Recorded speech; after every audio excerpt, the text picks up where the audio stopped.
বিসিবির নয়া পরিচালক সাকিব, মুশফিক, তামিমদের গুরু নাজমুল আবেদিন ফাহিম পাকিস্তানের বিপক্ষে সিরিজ জয়ের পরই বলেছিলেন ভারত বাংলাদেশকে এখন অনেকটা সমীহ করবে, এবং সেই কথার রেশ কিন্তু আমরা ভারত যে বাংলাদেশের বিপক্ষে প্রথম টেস্টের জন্য স্কোয়াড দিয়েছে সেখান থেকেই প্রমাণটা পাচ্ছি।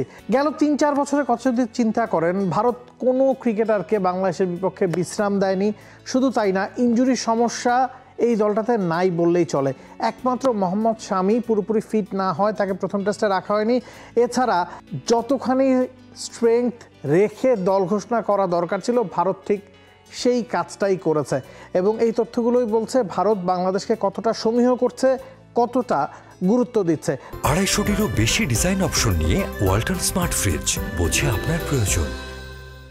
বড় বড় দলের বিপক্ষেও কিন্তু ভারতকে দেখা যায় বেশিরভাগ সময় অনেক ক্রিকেটারদেরকে বিশ্রাম দিতে বা ইনজুরির কারণে রোটেশন পদ্ধতি মেনটেন করতে, ওই কাজগুলো কিন্তু ভারত অন্তত প্রথম টেস্টে চেন্নাই টেস্টের জন্য বাংলাদেশের বিপক্ষে ঘোষিত স্কোয়াডে করেনি।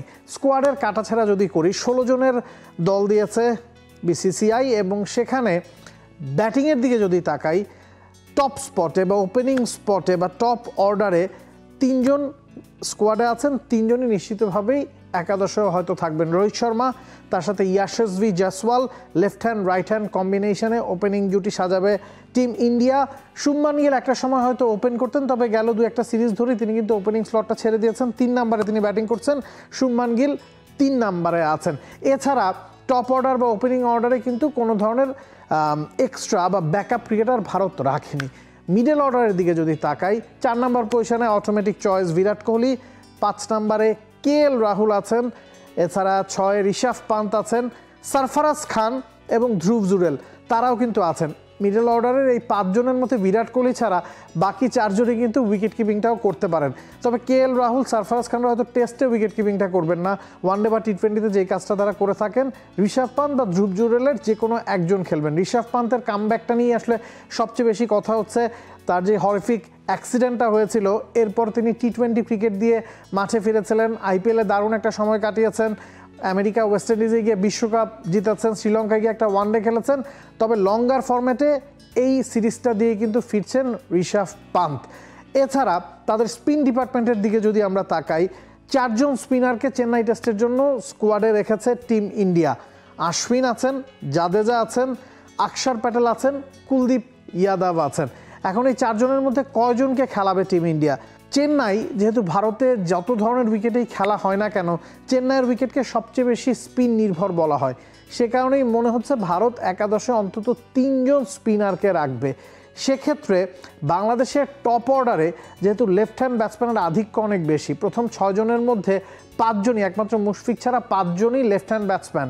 সে কারণেই রবিচন্দ্রন আশ্বিনকে হয়তো ভারত নিশ্চিতভাবেই খেলাবে।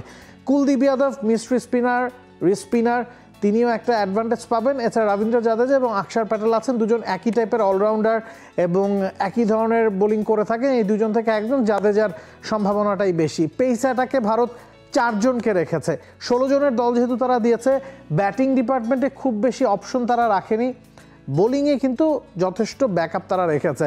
জসপ্রীত বুমরাহকে ফেরানো হয়েছে দলে, মোহাম্মদ সিরাজ আছেন, এছাড়া আকাশদীপ আছেন, আকাশদীপের সাথে ইয়াশ দাল আছেন। আকাশদীপ একটা মাত্র টেস্ট খেলেছেন ইংল্যান্ডের বিপক্ষে, সেই টেস্টটাতে তিনি ভালো করেছেন, এবং মাত্র যে দুলুপ ট্রফিটা হচ্ছে সেখানে একটা ম্যাচে তিনি খেলেছেন, একটা রাউন্ডই হয়েছে, 9 উইকেট পেয়েছেন 2 ইনিংস মিলিয়ে।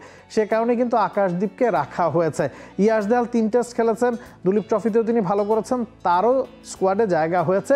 মোহাম্মদ শামিকে ইনজুরির কারণে আসলে রাখা হয়নি। তো ফুল স্ট্রেংথ দল নিয়েই কিন্তু বাংলাদেশের বিপক্ষে চেন্নাই টেস্ট খেলতে নামছে ভারত। আমরা যদি সম্ভাব্য একাদশটা দেখি, টপ অর্ডারে রোহিত শর্মা, ইয়াশস্বী জয়সওয়ালের সাথে শুভমান গিল। মিডল অর্ডারে বিরাট কোহলি আছেন, বিরাট কোহলির সাথে কেএল রাহুল থাকছেন, ঋষভ পান্ত। 7 নম্বর পজিশনে হয়তো রবীন্দ্র জাদেজাকে তারা সুযোগ দেবে, রবিচন্দ্রন আশ্বিন আছেন। এছাড়া আকসার বা কুলদীপের মধ্যে কুলদীপ একটা অ্যাডভান্টেজ পাবেন তার ভিন্নধর্মী অ্যাকশনের কারণে বা ভিন্নধর্মী ভ্যারিয়েশনের কারণে।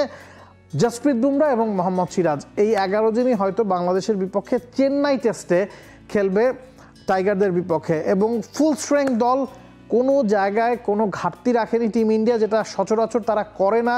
অনেককেই বিশ্রাম দেয় বা রোটেশনের বিষয়টাও থাকবে হয়তো সেকেন্ড টেস্টে, তবে ফার্স্ট টেস্টের জন্য ভারত একেবারে পূর্ণ শক্তি নিয়ে বাংলাদেশের বিপক্ষে ঝাঁপাচ্ছে এবং বোঝাই যাচ্ছে চেন্নাইয়ের উইকেটটা অনেকখানি স্পিন নির্ভরই হবে। For more updates, subscribe to our YouTube channel and click on the bell icon. Follow us on Facebook and Instagram. Download T-Sports app to enjoy exciting games and highlights. Visit tsports.com.